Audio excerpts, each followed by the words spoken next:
I was working the night shift on Christmas Day. Not Christmas Eve, not the busy part. Christmas night, the part everyone forgets about.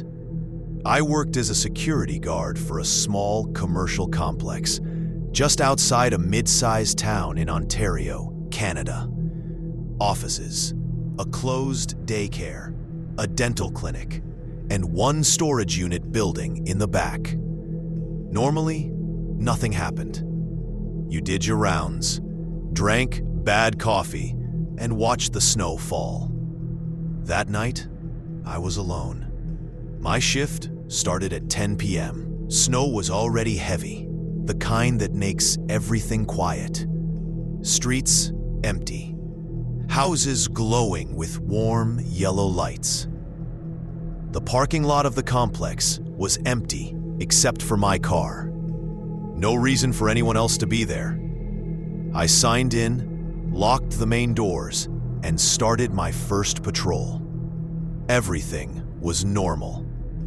Too normal. Around 11:15, my radio crackled. Not a voice, just static. I tapped it, thinking it was interference. It stopped. I didn't think much of it. By midnight, the snow had picked up. Visibility was getting worse. I remember thinking how isolated the building felt, like it was floating in white nothingness. I was sitting at the desk, scrolling my phone, when I heard it. A door. Not slamming, opening, slow, from the back hallway. That hallway led to the storage units. Those units were locked. Only renters had access, and no one had booked access that night. I stood up and listened. Footsteps, careful ones. I grabbed my flashlight and radio. "Hello?" I called out. "Security?" No answer. The footsteps stopped. I told myself it was probably someone who forgot something and had permission. Still, procedure said I had to check. The back hallway lights were on, but dim. Halfway down, I noticed something that made my stomach tighten. The storage unit door was open, wide open. I shined my flashlight inside. Empty. No boxes, no furniture, just a folding chair, facing the door. I stepped back immediately. That's when I heard breathing, right behind me. I spun around. No one there, but the smell hit me then. Sweat and damp clothes. Someone had been close. Very close. I walked back to the security desk, faster than I'd like to admit, and locked the door behind me. I radioed dispatch. No response. Static. My phone still had signal, but I hesitated to call police. I didn't want to overreact. Then the security camera monitor flickered. One camera came online that hadn't been active before, the one inside the storage hallway. I stared at the screen. At first, it showed nothing. Then a figure stepped into view. A man, late 40s maybe, beard, heavy winter coat. He was smiling, directly at the camera. At me. I stood up, so fast, the chair fell over. The man raised his hand and waved. Then he reached up and covered the camera lens. The screen went black. I grabbed my phone and dialed 911. As it rang, I heard something outside the office door. Scraping. Metal against metal. He was trying the handle.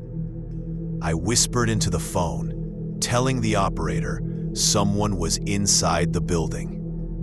She told me officers were on the way, but with the snow, it would take time. The handle stopped moving. Silence. Then a knock. Soft, polite. "Hey," a man's voice said. Calm, friendly. "I just need help." I didn't answer. "I know you're in there," he continued. "I saw you on the monitor." My heart was pounding so hard, I thought I might pass out. "I don't want to scare you," he said. "I just don't like being ignored." The handle rattled violently. The door shook. I backed into the corner, holding my flashlight like it could protect me. Then everything stopped. No footsteps, no voice, nothing. Minutes passed. Then my radio crackled again. This time, a voice came through. But it wasn't dispatch. It was him. "Merry Christmas," he said through the radio. I dropped it. That's when the fire alarm went off. Deafening, strobes flashing. He'd pulled it. The system unlocked the emergency exits automatically. I realized then he wasn't trapped. I was. I didn't wait, I ran. Out the side emergency door, into knee-deep snow, barely able to see. I slipped, fell, got back up. I didn't stop until I reached my car. Police arrived 10 minutes later. They searched the entire complex. He was gone. But they found his coat in the storage unit. Inside the pocket was a notebook. Dates, times, names. Mine was written next to Christmas. I quit that job the next day. The building shut down night security permanently. They never caught him. Every Christmas now, when everything is quiet and people think nothing bad happens because it's a holiday, I remember that smile on the camera. And how some people don't celebrate Christmas. They wait for it.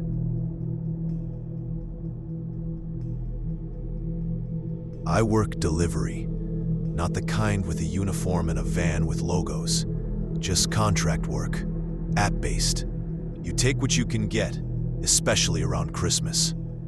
This happened last December in a small town outside Minneapolis. Snow, cul-de-sacs, identical houses. The kind of place that looks peaceful enough to lower your guard. It was December 23rd, one night before Christmas Eve. I had one delivery left. Just one. The app flagged it as priority, after hours. That usually meant a medical supply, last-minute gift, or someone who paid extra to avoid the crowd. The address was on the edge of town, end of a road that hadn't been plowed properly. I considered declining it. I didn't. The package was light. No return label. Just a first name and the address written in black marker. Evan. No last name. I remember thinking that was odd, but not odd enough to stop. The drive took longer than expected. Snow was coming down harder now, the thick kind that eats headlights. When I finally pulled up, I noticed something immediately wrong. Every house around it was decorated. Lights, inflatable Santas, wreaths. This one wasn't. No lights, no decorations, no car in the driveway. Just a single porch bulb on, flickering slightly. I stayed in the car for a second longer than usual. Something about the silence bothered me. No TV glow through the windows, no music, no dog barking. I grabbed the package and stepped out. My boots sank into untouched snow. No footprints. Not coming, not going. I knocked. No answer. I knocked again, louder. Still nothing. I checked the app. Hand delivery required. I couldn't leave it. I knocked a third time. That's when I heard movement. Not footsteps. Something sliding. The door opened just a few inches. A man stood behind it. Late 30s. Pale. Sweating, even in the cold. He kept one hand behind the door. "Delivery," I said, holding the package up. He stared at it. Didn't reach for it. "You're late," he said. I came as fast as I could. I replied, "Weather's bad." He smiled, but his eyes stayed flat. "Yeah, it is." He opened the door a little wider. I noticed then that the house was dark inside. No lights at all. "You need to sign?" he asked. "Yes," I said quickly. "Just on my phone." I held it out. He didn't take it.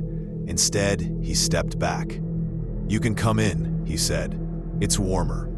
Every instinct in my body screamed no. "I'm not allowed," I lied. "Company policy." His smile faded. "Really?" he said softly. "Because the last one came in." My stomach dropped. "Who?" I asked. He tilted his head. "You didn't see the car?" I stepped back. "I'll just mark this as..." The door slammed shut. I stood there, frozen, debating whether to leave the package and go. Then my phone buzzed. Delivery instructions updated.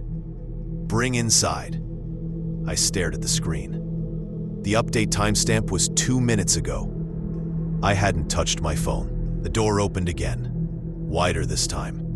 He was holding something now, a box cutter. "I don't like repeating myself," he said. "It's Christmas." I dropped the package. I turned and ran. I made it halfway to my car when I slipped. Hard. The wind knocked out of me. Behind me, I heard the crunch of footsteps. Fast. I scrambled up and fumbled for my keys. My door was locked. I could hear his breathing now. Close. Too close. I hit the panic button. The car alarm exploded into noise, shattering the silence. He stopped. Just stopped. I looked back. He was standing at the edge of the driveway, staring at me like I'd broken some unspoken rule. "Not polite," he said. Lights flicked on in a nearby house, then another. A porch door opened down the street. The man stepped back, slowly, smiling again. He raised his hand in a small wave. "Merry Christmas," he said. Then he turned and walked into the darkness beside the house. Not back inside. Into the trees. Police took my statement. They searched the house. No one was inside. No furniture. No electricity. No heat. But they found something in the basement. Stacks of unopened packages. Different names. Different dates. One of them had a photo taped to it. A delivery driver, smiling, standing on a porch. The timestamp said 2 weeks earlier.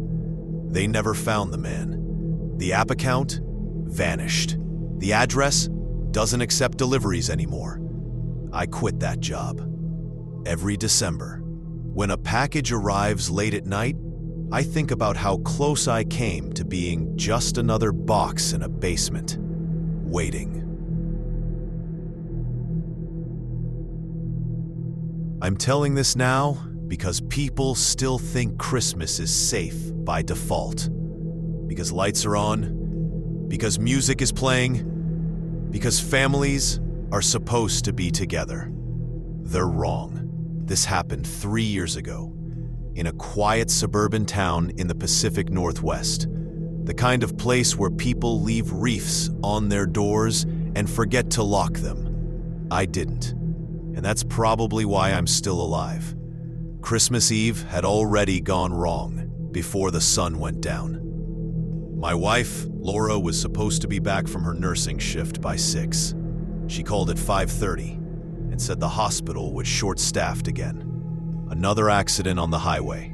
Another double shift. "It's okay," I told her. "I'll wait up." I meant it. We were supposed to drive to her parents' place the next morning anyway. Christmas Eve was just gonna be us, the dog, and too much food. By 7, snow started falling. Light at first. Pretty. The kind people post pictures of. By 8, the power flickered.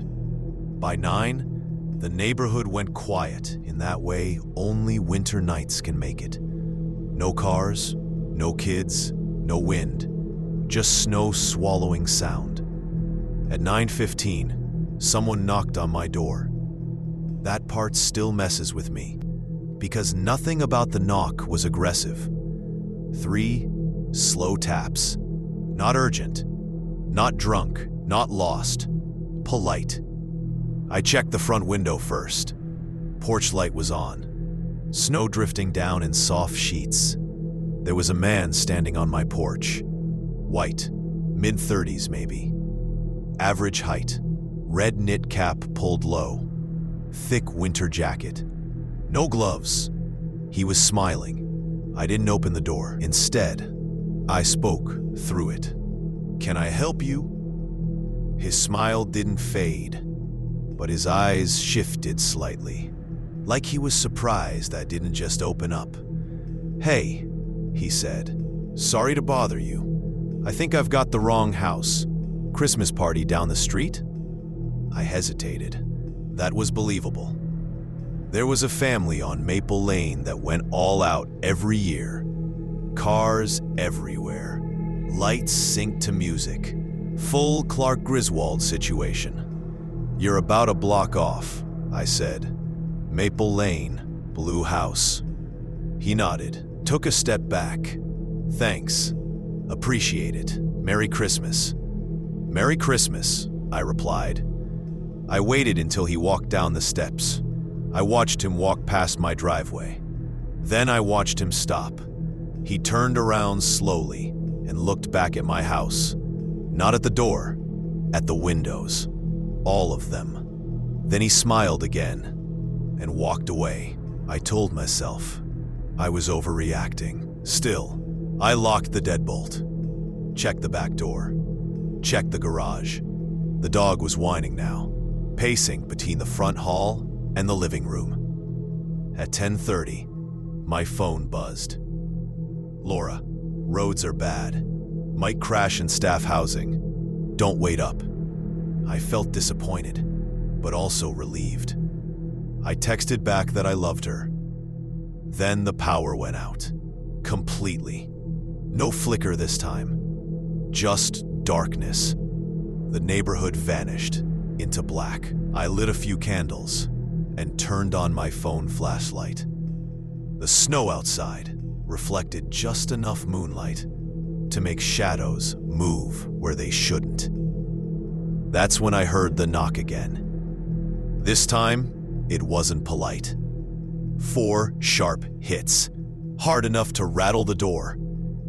I didn't answer. "Hey," a voice called. Same voice, friendly tone forced, just a little too hard. "It's me again. Sorry, phone died. Can I come in and warm up while I call a ride?" I didn't move. The dog was growling now, low, deep.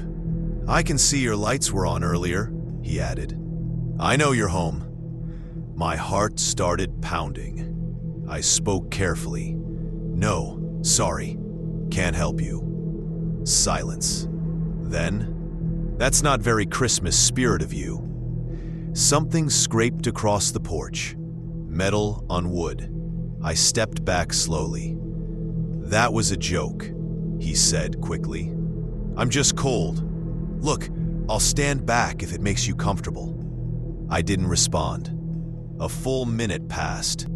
Then 2. I was starting to think he'd left when the motion sensor light on the side of the house clicked on. I heard footsteps. Not leaving. Circling. I grabbed my phone and dialed 911. No signal. The power outage had taken the cell towers with it. That's when I heard the first window test. A soft tap. Not breaking it, checking it. Then another. Different side of the house. He was walking around, tapping the glass gently, like he was knocking on aquariums. I stayed quiet, held my breath. The tapping stopped. Then came a laugh. Not loud, not manic, just amused. "Merry Christmas," he whispered. right outside the wall. I moved toward the hallway, intending to lock myself in the bedroom. That's when the back door handle rattled. Hard. He hadn't been trying to get in before. Now he was. The door held, but barely. I could hear his breathing through the wood. Fast. Excited. "You should have let me in," he said. "It would have been easier." I backed into the bedroom and locked the door. The dog was shaking. Then the sound that still wakes me up at night. Glass shattering. Front of the house. He was inside. His footsteps were unhurried, almost casual. He hummed as he walked, some off-key Christmas tune. "Nice place," he called. "Smells like dinner." I pressed myself into the corner, holding a baseball bat I barely remembered grabbing. He tried the bedroom door. Locked. He leaned his weight against it. "I don't want to hurt you," he said. "I just want to be included." The door creaked. Wood splintered. I screamed. He laughed. And then, red and blue lights flashed through the window. Sirens, he swore under his breath. The pressure on the door vanished. Footsteps ran. Fast this time. I heard the front door slam open. Then nothing. Police found him 2 streets over, hiding in a shed. He had a knife, zip ties, a notebook with addresses. Mine was circled. Turns out he'd been knocking on doors all night, looking for someone alone, someone polite enough to open up. He'd already hurt people in another town. I was just next on his list. Laura came home at dawn. The house was still dark, still cold. She cried when she saw the broken door. Every Christmas since, we leave the lights on, but we don't answer knocks. Not for anyone. Not ever. Because some people don't come to celebrate. They come to see who lets them in.